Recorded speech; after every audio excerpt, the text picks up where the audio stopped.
और इस वक्त एक बड़ी खबर आपको बता दें, भारत चीन की सेना फिर आमने सामने हुई है। लद्दाख में लंबे समय से चल रहे तनातनी के बीच अब अरुणाचल प्रदेश में एलएसी पर तनातनी की खबर सामने आ रही है। News18.com की अमृता नायक दत्ता की खबर है कि अरुणाचल प्रदेश के तवांग में एलएसी के पास भारतीय सेना ने चीन की घुसपैठ की कोशिश नाकाम कर दी है। खबर है कि पिछले हफ्ते पेट्रोलिंग के दौरान करीब 200 चीनी सैनिक एलएसी को पार करने की कोशिश कर रहे थे, जिन्हें भारतीय सेना ने हिरासत में ले लिया। हालांकि बाद में लोकल कमांडर स्तर की बातचीत के बाद चीनी सैनिकों को छोड़ दिया गया और हालात काबू में कर लिए गए हैं। News18.com ने इस खबर को सबसे पहले ब्रेक किया। तो भारत और चीन के बीच लेह में लंबे समय से तनाव चल रहा था, लेकिन अब अरुणाचल प्रदेश में घुसपैठ की कोशिश कर रहे थे चीन के 200 सैनिक, जिन्हें हिरासत में लिया गया। लेकिन जानकारी ये मिल रही है कि कमांडर स्तर की बातचीत हुई और उस बातचीत में इस मसले को सुलझा लिया गया है। पिछले हफ्ते पेट्रोलिंग के दौरान चीनी सैनिक घुसपैठ करने की कोशिश कर रहे थे। अमृता नायक दत्ता इस वक्त हमारे साथ मौजूद है, News18.com की न्यूज एडिटर। अमृता, क्या कुछ अपडेट, क्या ये पूरा मामला सुलझ चुका है? हाँ, एक्चुअली लास्ट वीक जो था वो कुछ उनकी चीन की एक बड़ी पेट्रोलिंग पार्टी आई थी। उन्होंने एलएसी को ट्रांसग्रेस किया था एंड उनको इंडियन सैनिक ने रोका और कुछ लोगों को थोड़ी देर के लिए डिटेन भी किया गया था। लेकिन उसके बाद मामला लोकल मिलिट्री कमांडर्स जो है उनके लेवल पे सुलझा दिया गया और फिर वो वापस चले गए। लेकिन इसमें सबसे बड़ी बात ये है कि ये जो बड़ी पेट्रोल पार्टी आई थी चीन की, जो वहाँ पे पेट्रोलिंग, हमारे सैनिक भी जाते हैं, उनके सैनिक भी आते हैं, लेकिन सबसे बड़ी बात इसमें ये है कि उन्होंने कुछ जो हमारे अनऑक्यूपाइड बंकर्स है उनको डैमेज करने की कोशिश की थी। लेकिन इंडियन ऑफिशियल सोर्सेस का ये कहना है कि कुछ उन्होंने डैमेज नहीं कर पाए। कोई इंडियन डिफेंसेस पे कोई डैमेज नहीं हुआ। बिल्कुल, किसी तरह का कोई डैमेज नहीं हुआ है। सीमा पर अभी हालात क्या कुछ है? शांति व्यवस्था कायम है वहां पर? हाँ, अभी जैसे लद्दाख में जो 13वीं राउंड है कोर कमांडर स्टॉक की, वो होने वाली है अगले हफ्ते। और वहाँ पे कुछ डिसएंगेजमेंट अभी तक नहीं हुआ है कुछ पॉइंट्स पे, तो वो भी उसके बारे में आगे बातचीत होने वाली है। जैसे हॉट स्प्रिंग्स हो गया और जैसे दस्तांग प्लेन्स हो गया, इस जगह पे कुछ बाकी है। लेकिन हाँ, ये बातचीत जो है मिलिट्री कोर कमांडर्स लेवल पे ये लद्दाख में चल रही है।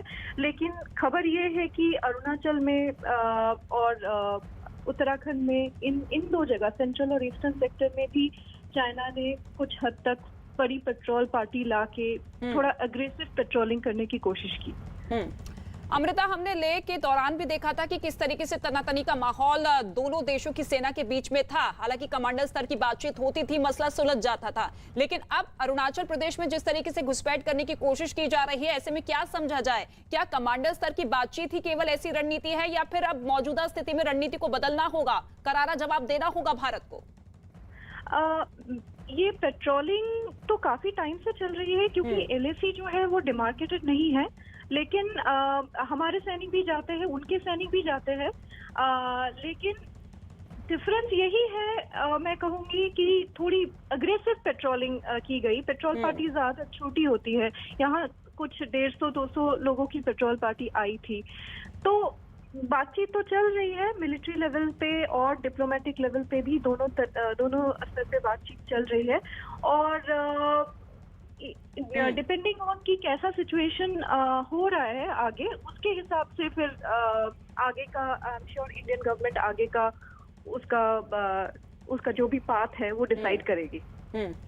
अमृता, आपने बताया कि पेट्रोलिंग होती रहती है, लेकिन बड़ी तादाद में और जिस तरीके से एग्रेसिव रूप से जो पेट्रोलिंग की गई है, उसी को लेकर सवाल उठ रहा है। क्योंकि देखिए, भारत और चीन के बीच में जो वास्तविक नियंत्रण रेखा है उसका सीमांकन नहीं हो पाया है और परसेप्शन के आधार पर ही दोनों देशों की जो सीमा है, जो जवान है, वो आगे बढ़ते हुए नजर आते हैं। तो ऐसे में क्या इसको लेकर कोई बड़ी बैठक हो सकती है? ज्यादातर ये होता है कि पेट्रोलिंग में जिस टाइप की, अगर कोई आमने सामने इंडियन पेट्रोल और चाइनीज पेट्रोल ऐसे टाइम पे आमने सामने आ जाते, तो थोड़ा बहुत वहाँ पे होता है टेंशन, लेकिन वो लोकल मिलिट्री कमांडर्स के लेवल पे ही सॉल्व किया जाता है। जैसे इस बार जो भी हुआ, इस लेटेस्ट तवांग वाले इंसिडेंट में जो भी हुआ, उसमें भी वो लोकल मिलिट्री कमांडर्स लेवल पे सॉर्ट किया गया। कुछ सैनिकों को डिटेन किया गया था थोड़ी देर के लिए, लेकिन फिर वो बातचीत करके उसको सुलझाया गया। लेकिन हाँ, मतलब अगर आप इस चीज को देखें कि हाल ही में बरौटी में हुआ था और अभी यहाँ पे तवांग में, तो ये थोड़ी टेंशन की बात है कि एक तरह जल लद्दाख में बातचीत चल रही है, तो ये इस टाइप का एग्रेसिव पेट्रोलिंग चाइना क्यों करना चाह रहा है। ठीक है, शुक्रिया अमृता नायक दत्ता हमारे साथ मौजूद रहने के लिए, हमसे बातचीत करने के लिए। इस वक्त एक और सहयोगी संदीप बोल हमारे साथ मौजूद है। संदीप, चीन की इस हरकत को किस तरीके से देखा जाए, क्योंकि विस्तारवादी सोच चीन की अक्सर रहती है।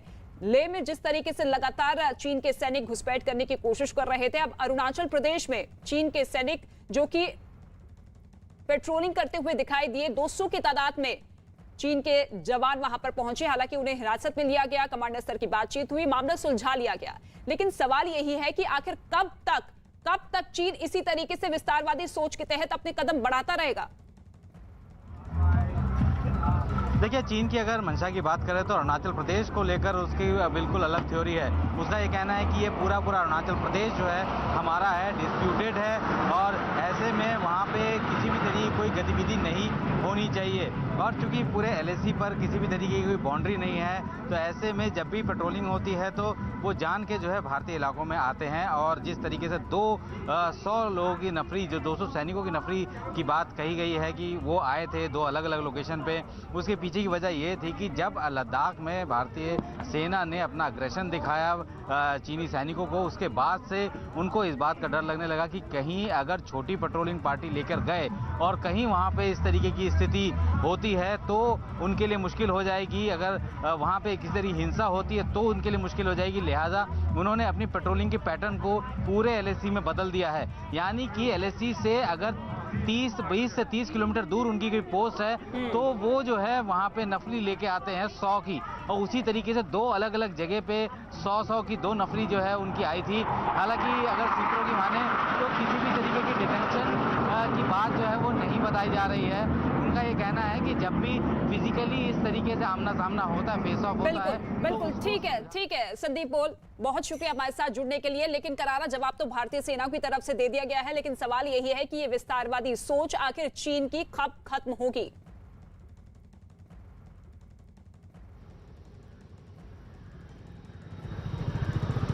नमस्कार, आप देख रहे हैं न्यूज 18 इंडिया और मैं हूं आपके साथ शिवानी पांडे। आज ये स्वागत आपका स्टूडियो से नहीं लेकिन लखीमपुर पहुंचकर कर रही हूं। लखीमपुर घटना के बाद से लगातार सियासत जारी है और जमीनी हकीकत जानना है बेहद जरूरी है, इसीलिए हम आप पहुंचे हैं लखीमपुर पुलिस लाइन के बाहर। इस वक्त मैं मौजूद हूं और तमाम अपडेट्स हम आप तक पहुंचाने की कोशिश कर रहे हैं। कल जिस तरह सुप्रीम कोर्ट में सुनवाई हुई, आज भी फिर से सुनवाई होगी। 1 दिन का वक्त दिया गया था उत्तर प्रदेश सरकार को कि स्टेटस रिपोर्ट वो सौंपे, लखीमपुर खीरी घटना से जुड़ी तमाम जानकारियां वो दे, आखिर कितने लोगों की गिरफ्तारी हुई है और क्या क्या कदम उठाए गए हैं उत्तर प्रदेश सरकार द्वारा। तो आज उत्तर प्रदेश सरकार अपनी स्टेटस रिपोर्ट सुप्रीम कोर्ट में सौंपेगी। इसके साथ साथ सुनवाई भी होगी। क्या तर्क रखे जाते हैं, उत्तर प्रदेश सरकार अपनी स्टेटस रिपोर्ट में क्या कुछ कहती है, ये बेहद अहम होने वाला है और इसी पर सबकी नजरें टिकी हुई हैं, क्योंकि लगातार कार्रवाई तो की जा रही है। 6 सदस्यीय SIT टीम भी गठित की गई, न्यायिक जांच के लिए भी कमेटी तैयार करने पर जोर आजमाइश दी जा रही है। तमाम पूछताछ अभी भी हो रही है। कल ही 3 गिरफ्तारियां हुई थी, 2 हिरासत में लिए गए थे, उनसे भी पूछताछ की गई। तो आज सबकी नजर सुप्रीम कोर्ट की सुनवाई पर टिकी होगी कि आखिर आज उत्तर प्रदेश सरकार अपने स्टेटस रिपोर्ट में क्या कुछ कहती है, क्योंकि कल ही 1 दिन का वक्त दिया गया था स्टेटस रिपोर्ट सौंपने का उत्तर प्रदेश सरकार को, और आज उसी स्टेटस रिपोर्ट में क्या कुछ कहा जाता है उत्तर प्रदेश सरकार द्वारा, क्योंकि जानकारियां मांगी गई थी। खुद स्वतः संज्ञान लिया था सुप्रीम कोर्ट ने, CJI NV रमन ने इसके आदेश दिए थे और अब स्टेटस रिपोर्ट आज उत्तर प्रदेश सरकार अपनी सौंपेगी। तो एयरफोर्स डे पे न्यूज 18 इंडिया की सबसे बड़ी कवरेज जारी है। फ्लाइंग पास्ट शुरू हो चुका है आसमान में, एक के बाद एक भारत के फाइटर प्लेन आसमान में करतब दिखा रहे हैं। सुखोई, तेजस, रफाल सभी यहाँ पर एक के बाद एक हैरत अंगेज और रोमांचित करने वाले यहाँ पर आसमान में करतब दिखाते हुए नजर आ रहे हैं। 15 मिनट का ये फ्लाइंग पास्ट होगा जिसमें भारतीय वायुसेना अपनी शक्ति का दम दिखाएगी। जाहिर सी बात है हर कोई भारतवासी इसे देखकर रोमांचित है, लेकिन कहीं ना कहीं पाकिस्तान और चीन जो है वो जाहिर सी बात है जब आसमान में रफाल की गर्जना सुनाई देगी, आसमान में तेजस की गूंज सुनाई देगी, तो जाहिर सी बात है उनकी रूह कांप जाएगी। ये देखिए एक बार फिर से त्रिशूल फॉर्मेशन के रूप में ये फाइटर प्लेन आसमान में जाते हुए नजर आ रहे हैं। मेरे साथ मेरे सहयोगी संदीप बने हुए हैं। संदीप, ये देखिए त्रिशूल का फॉर्मेशन, दुश्मनों को करारा प्रहार जवाब यहां से इस फॉर्मेशन के जरिए। बिल्कुल, देखिए भारतीय वायुसेना के जो भी एयरक्राफ्ट सुखोई 30 हम लोगों ने देखा त्रिशूल फॉर्मेशन में इन्होंने उड़ान भरी है। इस वक्त जो है भारतीय वायुसेना के पास जो फ्रंट लाइन फाइटर एयरक्राफ्ट है उनमें से सबसे महत्वपूर्ण एयरक्राफ्ट में से एक है। हालांकि अभी रफाल हम लोगों ने लिया है, लेकिन अभी फिलहाल आप सामने आप देख सकते हैं कि जो विंटेज एयरक्राफ्ट है उनको भी जो है इस वक्त उड़ाया जा रहा है। ये वही विंटेज एयरक्राफ्ट है जिन्होंने कि माफ कीजिएगा उस दौरान जब भारतीय वायुसेना तैयार हो रही थी किसी ऐसे ऑपरेशंस के लिए, उस वक्त उनका काफी महत्वपूर्ण रोल था। अब सामने आप देख सकते हैं कि जो डकोटा एयरक्राफ्ट है वो डकोटा एयरक्राफ्ट वही एयरक्राफ्ट है जिसने 71 की जंग के दौरान भारतीय सेना को पैरा ड्रॉप किया था बांग्लादेश में, इस पाकिस्तान में बिहाइंड द एनिमी लाइन। और आप देख सकते हैं कि ये विंटेज एयरक्राफ्ट जो है भारतीय वायुसेना में इस वक्त मौजूद है। 2 डॉनियर जो है उसको जो है उसको लेकर जो है उसको फॉलो करते हुए जा रहे हैं। ये पूरी की पूरी एयरफोर्स डे जो है सिर्फ और सिर्फ इसीलिए जो है इसमें जाहिर सी बात है संदीप, यहाँ पर पूरा देश आज भारतीय वायुसेना के जवानों को सलाम कर रहा है। ये देख लीजिए, ये तिरंगा झंडा आज का मुख्य आकर्षण था। 225 फीट चौड़ा, 150 फीट लंबा, ये आज मुख्य आकर्षण था। इसी के ऊपर से होते हुए फाइटर प्लेन गुजर रहे हैं, अपनी कह सकते हैं कि बहादुरी का, यहाँ पर शौर्य का जो है प्रदर्शन कर रहे हैं आसमान में। साफ तौर से एक के बाद एक रोमांचित करने वाली तस्वीरें न्यूज 18 इंडिया पे हम आपको लाइव दिखा रहे हैं ग्राउंड जीरो से, इंडियन एयरबेस से। और ये देखिए यहाँ पर दूसरी तरफ से ये फाइटर प्लेन आसमान की तरफ से। संदीप, जाहिर सी बात है दुश्मनों की पाकिस्तान चीन आज रूह कांप जाएगी। ये देखिए एक बार फिर त्रिशूल फॉर्मेशन के रूप में एक के बाद एक तिरंगा झंडा यहाँ पर आप देख सकते हैं किस तरह से वो हवा में नजर आ रहा है और लगातार ये अद्भुत नजारा आप तक पहुंचा रहा है। संदीप, जाहिर सी बात है चीन बार बार अरुणाचल प्रदेश में आज एक बार फिर उन्होंने एक बार फिर वही हिमाकत की है, फेस ऑफ हुआ है। आज ये जो गूंज आसमान में सुनाई दे रही है, जाहिर सी बात है एक जवाब भी होगा, एक संदेश भी होगा कि छेड़ोगे तो छोड़ेंगे नहीं। बिल्कुल, देखिए अगर हम लोग एयरफोर्स की बात करें और अगर कंपैरिजन की बात करें, भले ही चाइना के पास भारत से ज्यादा लड़ाकू विमान है, लेकिन अगर लद्दाख में उनको अगर लड़ना है तो वो लड़ाई वो नहीं लड़ पाएगा बेहतर तरीके से, क्योंकि उनके जितने भी एयर बेसेस हैं वो बहुत ज्यादा हाई ऑल्टीट्यूड पे है और ऐसे में वहां से कोई भी एयरक्राफ्ट उड़ाना है तो उनको जो है हाफ पेलोड के साथ आना पड़ेगा। यानी कि अगर हमारा एक एयरक्राफ्ट फाइटर एयरक्राफ्ट अंबाला से उड़ता है तो वो अपने साथ पूरी तरीके से ईंधन और हथियार कैरी कर सकता है, लेकिन अगर उसको वहाँ की जो 3 एयरबेस है ये संदीप, ये दर्शकों को देखिए ये टाइगर मॉथ है और ये जो है एक विंटेज एयरक्राफ्ट है। फिलहाल भारतीय वायुसेना में 3 जो है वो ऐसे विंटेज एयरक्राफ्ट जो है फिलहाल हैं जो कि याद दिलाते हैं उन दिनों की जब भारतीय वायुसेना धीरे धीरे बढ़ना शुरू हो रही थी, आधुनिकता के दौर पर जा रही थी। और ये अभी फिलहाल एक एरोबेटिक वो तो संदीप 1971 का दौर था। 1971 में हमने पाकिस्तान की पूरी हथियारबंद रेजिमेंट को पूरा नेस्ता नाबूद कर दिया है। अब 2021 चल रहा है, भारतीय वायुसेना की शक्ति कितनी मजबूत हो गई होगी ये आप पूरी दुनिया अंदाजा लगा सकती है। बिल्कुल, देखिए भारतीय वायुसेना की ताकत लगातार मजबूत हुई है और की भी जा रही है। कोशिश यही है कि आत्मनिर्भर भारत के तहत ही जो है भारतीय वायुसेना की ताकत को भी बढ़ाया जाए, चूंकि एक ये जिस तरीके का कह सकते हैं कि एक एयरक्राफ्ट को बनाना सबसे जटिल काम होता है, क्योंकि इसकी टेक्नोलॉजी और हर दिन कुछ ना कुछ नया आ रहा होता है। ऐसे में दुश्मन क्या किस तरीके के अपने साथ साजो सामान रख रहा है, उनको ध्यान में रखते हुए जो है बहुत ज़्यादा टेक्नोलॉजी एनहांसमेंट करने की ज़रूरत होती है। लिहाजा तकरीबन 30 साल लगातार मेहनत करने के बाद भारत ने खुद का अपना स्वदेशी फाइटर एयरक्राफ्ट तेजस तैयार किया है, जो कि आने वाले दिनों में भारतीय वायुसेना के लिए संदीप, क्योंकि पहले हम कह रहे थे कि पाकिस्तान के मोर्चे पे हमें जवाब देना होता था, गलवान में जो घटना हुई तो फिर दूसरा फ्रंट शुरू हुआ, अब अफगानिस्तान में जिस तरह से हालात बदले हैं तो क्या कहें कि तीसरा फ्रंट भी यहां पर खुल गया है और भारतीय वायुसेना पूरी तरह से तैयार है, सक्षम है। आज थीम भी यही है, आत्मनिर्भर सक्षम। हम पूरी तरह से आत्मनिर्भर हैं दुश्मन को जवाब देने के लिए, पूरी तरह से सक्षम है दुश्मन के छक्के छुड़ाने के लिए। हाँ देखिए रवि, बात यह है कि हम लोग कभी भी किसी दूसरे देश में जाकर तब तक कोई एक्शन नहीं करते जब तक वो हमारे साथ कोई नुकसान ना करे। अगर हम लोग अफगानिस्तान की बात करें, भले ही वहाँ पे हालात जरूर बदल रहे हों, लेकिन कभी भी हम लोग किसी थर्ड कंट्री में जाकर इस तरीके का ऑपरेशन नहीं करते अनटिल अनलेस वो डायरेक्ट हम लोगों को अटैक नहीं करता। अगर पाकिस्तान की बात करें, हम लोगों ने जो है भारतीय वायुसेना के मिराज 2000 ने जाके बालाकोट में जो है आतंकी शिविरों को नेस्तनाबूद किया, ध्वस्त किया, और साथ ही उसी तरीके से एक ऑपरेशन जो है म्यांमार में भी चलाया था। जब सर्जिकल स्ट्राइक किया तब भी हेलीकॉप्टर के जरिए जो है उतारा गया था। तो हम लोग तब तक जो है किसी के साथ कोई भी ऐसा बर्ताव नहीं करते जब तक कि वो हमारे साथ जो है सही रहता है। अगर उसने हमारे साथ अगर किसी भी तरीके कोई गड़बड़ की तो फिर हम लोग उसको नहीं छोड़ते हैं, और यही साफ संदेश है पहले से ही दिया जा रहा था। लेकिन अब जो है अब थोड़ा सा अग्रेसिव है हम लोग। पहले थोड़ा सा डिफेंडिंग मोड पे हुआ करते थे, लेकिन अब अग्रेसिव मोड में है और आक्रामकता, बिल्कुल, जिसको बाहर पे पलटवार होता है। जो जिस तरीके से सवाल पूछेगा उसी तरीके से उसको जवाब भी दिया जाएगा। और अपने दर्शकों को बता दें कि ना सिर्फ भारतीय वायुसेना के जवान सीमा पर सुरक्षा करते हैं, बल्कि कोई भी प्राकृतिक आपदा आती है, विदेशों में जिस तरह से अफगानिस्तान में हालात बदले थे, भारतीय मूल के लोग वहां पर फंस गए थे, 600 से ज्यादा लोगों को दुर्गा शक्ति ऑपरेशन के जरिए भारतीय वायुसेना के जाबाजों ने इवैक्यूएट किया था। ये वो प्लेन है जो ट्रांसफॉर्मेशन लोगों को इवैक्यूएट करने के लिए यहां पर देखिए रखा गया है। रफाल यहां पर मौजूद है, हर बार जो सुर्खियों में रहता है। और ये देखिए, ये बहुत अद्भुत नजारा आसमान में आप देख सकते हैं। यहां पर हेलीकॉप्टर, 4 हेलीकॉप्टर एक के बाद एक गर्जना के साथ आसमान में उतरते हुए आपको नजर आ रहे होंगे।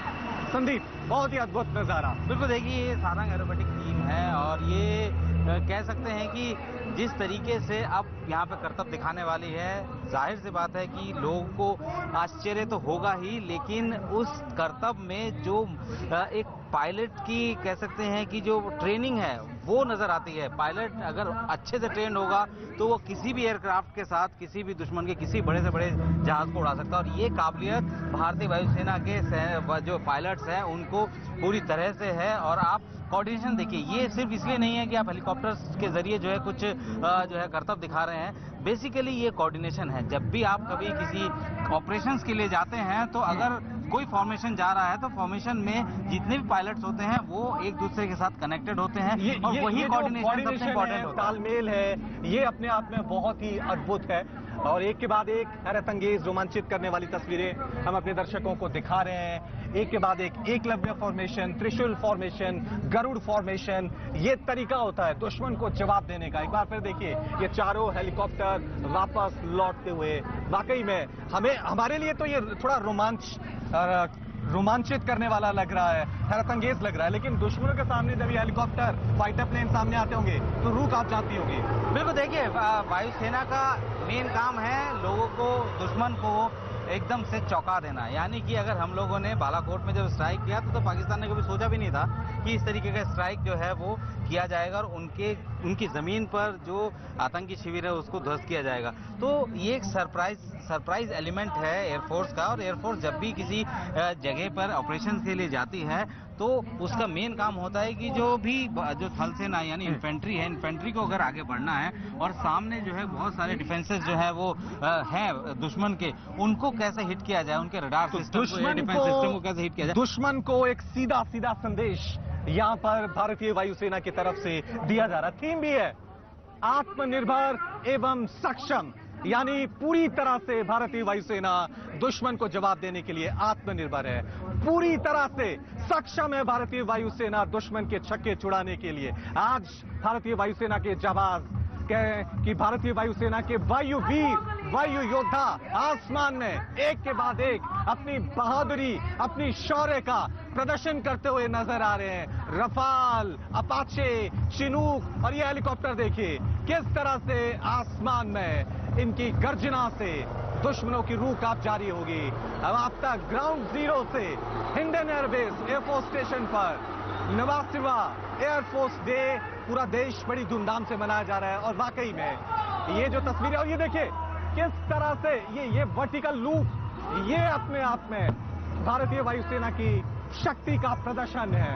किस तरह से यहाँ पर पूरी तरह से 180 डिग्री रोटेट होता हुआ ये हेलीकॉप्टर वापस आया। ये वही हेलीकॉप्टर है जब ये आसमान में और भारतीय सीमा की सुरक्षा करते हैं तो जाहिर सी बात है हम सभी खुद को सुरक्षित, सेफ, खुशहाल, समृद्ध महसूस करते हैं। एक के बाद एक हैरत अंगेज, रोमांचित करने वाले प्रदर्शन यहां पर नजर आ रहे हैं। ग्राउंड जीरो से न्यूज 18 इंडिया की एयरफोर्स डे पे सबसे बड़ी कवरेज लगातार जारी है। आसमान की तरफ निगाहें आप देखिए किस तरह से यहां पर हर बैठा व्यक्ति टकाए हुए है, क्योंकि आसमान में जो ये नजारा दिख रहा है वो अपने आप में बहुत ही अद्भुत है, बहुत ही कम देखने को मिलता है।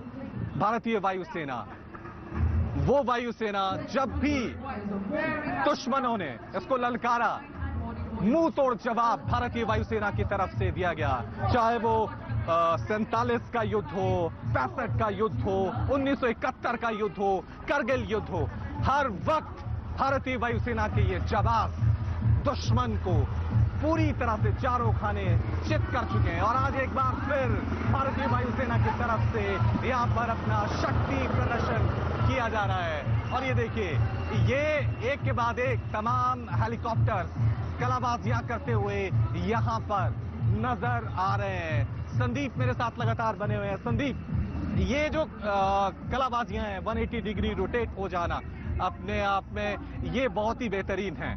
बिल्कुल, देखिए इसके लिए महारत चाहिए होती है। अगर इतने बड़े मशीन को आप इस तरीके से आसानी से उड़ा पा रहे हैं, इस तरीके से मनूवरिंग कर रहे हैं, एक कोऑर्डिनेटेड ड्रिल जो है आप कर रहे हैं, तो ये आप दिखाता है, ये दर्शाता है कि भारतीय वायुसेना के पायलट कितने दक्ष हैं अपने उन मशीन्स को उड़ाने के लिए जो कि दुश्मन के लिए। और एक के बाद एक अपने दर्शकों को बता दें कि उन्नत हथियार ब्रह्मास्त्र भारतीय वायुसेना में शामिल हो रहे हैं। रफाल, पिछले साल जब भारतीय वायुसेना दिवस मनाया जा रहा था तो आकर्षण का केंद्र था। आज एक बार फिर यहां पर रफाल का कमाल करतब जो है वो देखने को मिल रहा है। Tejas made in India fighter plane, इस पर भी सबकी निगाहें टिकी हुई हैं। और जाहिर सी बात है, जिस तरह से आसमान में इन फाइटर प्लेन की गर्जना सुनाई दे रही है, गूंज सुनाई दे रही है, ये हर एक भारतीय को गौरवान्वित कर रही है, गर्व महसूस करा रही है। और दुश्मन के लिए तो ये आवाजें, ये गूंज, ये गर्जनाएं जाहिर सी बात है रूह कपाने वाली हैं। ये बताने वाली हैं कि भारत की जो वायुसेना है वो दुनिया की चौथी सबसे बड़ी वायुसेना है और सबसे शक्तिशाली वायुसेना है। अगर किसी ने भी किसी तरह से कोई हिमाकत की, छेड़ने की कोशिश की, तो भारतीय वायुसेना के ये जवाब मुंह तोड़ जवाब देने को पूरी तरह से तैयार हैं। एक के बाद एक हैरत अंगेज, रोमांचित करने वाले कलाबाजियां यहां पर ये भारतीय वायुसेना के पायलट जो हैं आपको दिखा रहे हैं। और ये मुख्य आकर्षण होता है भारतीय वायुसेना का फ्लाइंग पास्ट, जिसमें फ्लाइंग पावर दिखाई जाती है हेलीकॉप्टर के जरिए। तमाम फाइटर प्लेन है, ये देखिए, ये तमाम फाइटर प्लेन जो है आप देख सकते हैं यहाँ पे रखे हुए हैं। यहाँ पे ये जगुआर है, रफाल है, और साथ में 1971 के युद्ध को आज खास तौर से श्रद्धांजलि उन तमाम जाबाजों को दी जा रही है जिन्होंने भारतीय सीमाओं की रक्षा करते हुए, दुश्मनों को छक्के छुड़ाते हुए अपनी जान गंवा दी। वो फाइटर प्लेन भी रखा हुआ है जिसने पाकिस्तान की रेजिमेंट को पूरी तरह से तबाह कर दिया था। एक के बाद एक कई टैंक भारतीय वायुसेना के फाइटर प्लेन ने तबाह कर दिए थे 1971 को। 50 साल पूरे हो गए हैं 1971 के युद्ध को, और ये वो युद्ध है जिसमें भारतीय सेना ने अपनी शक्ति का प्रदर्शन किया था। पाकिस्तान के 2 टुकड़े हो गए थे, बांग्लादेश मुल्क बना था 1971 के युद्ध में, और आज भारतीय वायुसेना 89वें स्थापना दिवस के मौके पर 1971 के युद्ध के जाबाजों को यहां पर याद कर रही है। और हम आपको देखिए, ये जो सिल्वर कलर का फाइटर प्लेन आप देख सकते हैं, मेरे वीडियो जर्नलिस्ट कमल आपको दिखा रहे हैं, ये वो फाइटर प्लेन है जिसने 1971 के युद्ध में महत्वपूर्ण भूमिका निभाई थी। इसी तरह के फाइटर प्लेन पाकिस्तान में घुसे थे और पाकिस्तानी सेना को पूरी तरह से नेस्तनाबूद कर दिया था। लोगामला में एक हथियारबंद रेजिमेंट थी, उसे पूरी तरह से तबाह कर दिया था। उसके बाद जितने भी टैंक थे पाकिस्तान के जो भारतीय सेना पर अटैक कर रहे थे आसमान से, उन पर एक के बाद एक इन्हीं फाइटर प्लेन ने अटैक किया था। हैरत अंगेज, अद्भुत, रोमांचित करने वाली तस्वीरें हम आपको न्यूज 18 इंडिया पर हिंडन एयरबेस से दिखा रहे हैं। लगातार ये सबसे बड़ी कवरेज हमारी जारी है और आपको बता दें कि किस तरह से देखिए यहाँ पर ये हेलीकॉप्टर्स एक के बाद एक शानदार करतब आसमान में दिखा रहे हैं। आसमान को चीरते हुए जैसे ये निकलते हैं तो जाहिर सी बात है तालियों की गड़गड़ाहट यहाँ पर सुनाई देती है। और एक बार फिर देखिए ये अपने आप में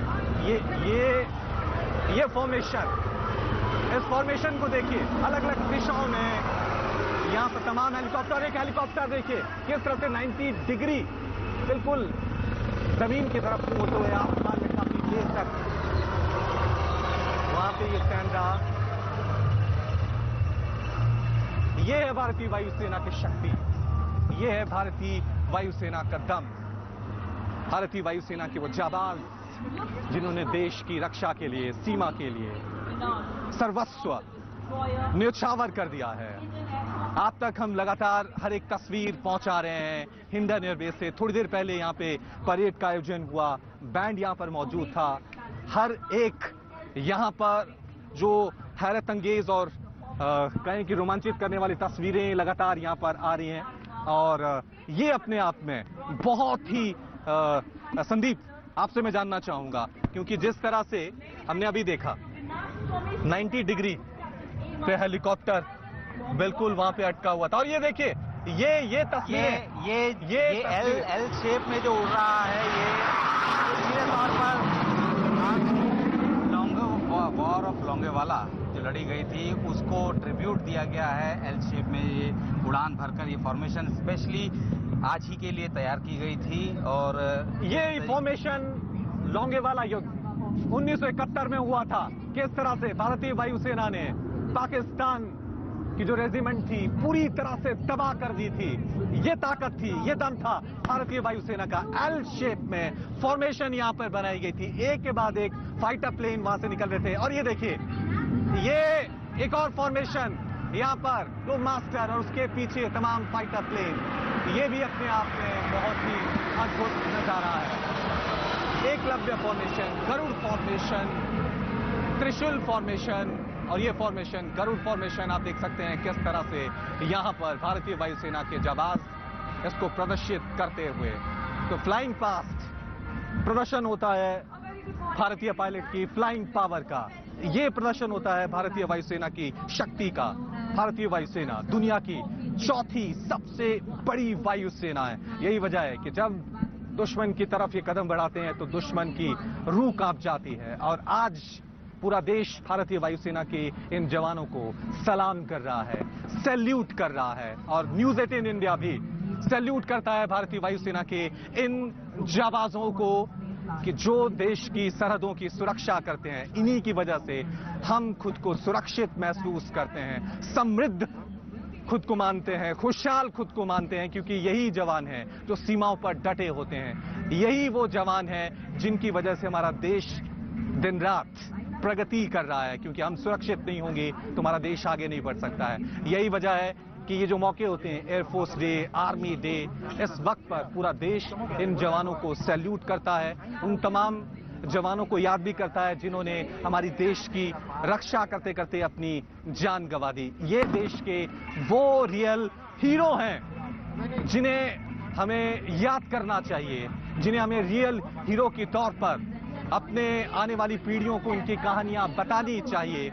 और लगातार ये फ्लाइंग पास्ट का अद्भुत नजारा इंडियन एयरबेस पे हम आपको दिखा रहे हैं और लगातार ये बड़ी कवरेज जारी है। जैसे ही जो करतब यहाँ पे देखने को मिलेंगे हम जल्दी हासिल होंगे। देखते रहिए न्यूज 18 इंडिया।